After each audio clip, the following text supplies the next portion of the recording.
Hi, I'm Jacquelyn McCormick, and I'm running for City Council here in District 8 in Berkeley. I'm going to be giving a weekly update on my campaign and the things I've learned in walking around and talking to the neighborhood, and take some questions from people, or at least provide you with the answers or some ideas on what I'm going to do to resolve some of the issues that I'm finding as I walk around. We walked Panoramic Hill this week, and that particular neighborhood is plagued with all sorts of issues regarding access, infrastructure that's basically falling apart. They have real issues and real concerns over additional events that are going to be housed at the stadium. When there are football games today, they have absolutely no access. And in case of an emergency, there's an ambulance parked at the bottom of the street. But if something catastrophic were to happen during an event of a football game or anything after the stadium has been retrofitted, essentially Panoramic Hill will be cut off from access. So that's a real concern for the neighbors up there. We met with the Asian Pacific Democratic Club yesterday.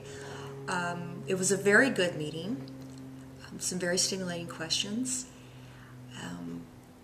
and their choice was to not endorse for District 8, which for my campaign I consider a W, so to speak. I have not been successful at getting union or endorsements from the Democratic clubs. I am a newcomer to the scene, and they don't know enough about me, and I can understand that. And my incumbent, has established relationships within those organizations.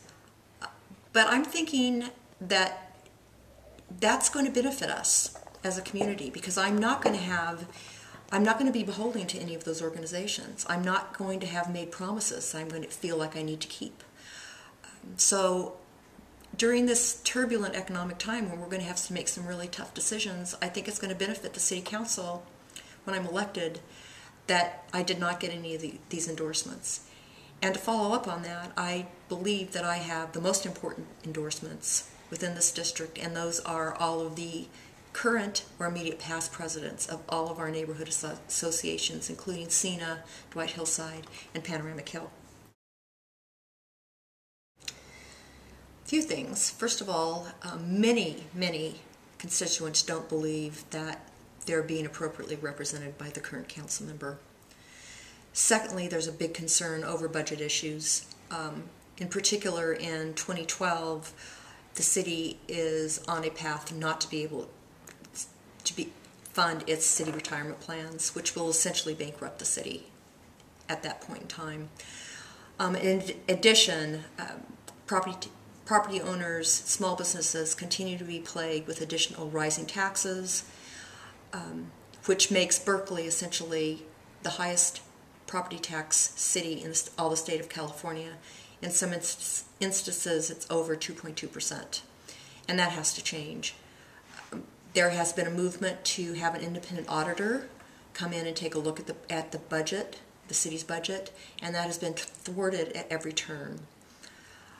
Traffic is a continual conversation, and with the increase in university expansion and the Fourth Boer Coalition completion, that is only going to get worse. In fact,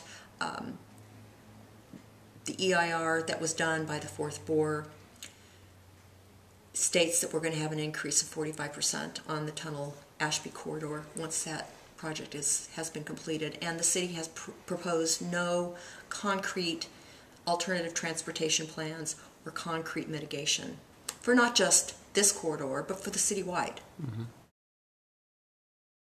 We're going to be getting out our second collateral piece, which will give more information about me and the things that I'm proposing for our district, and some of the concerns that you have all raised that I've become aware of in walking around and talking with all of you.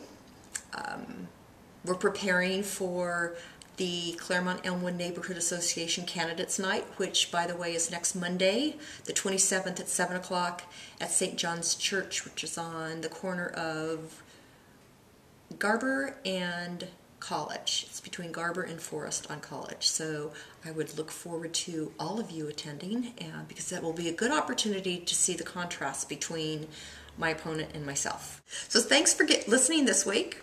Come back next week. We'll have more information for you. I'm sure I will have dug up some new little tidbit to share with you. And in the meantime, keep up the good work. We will.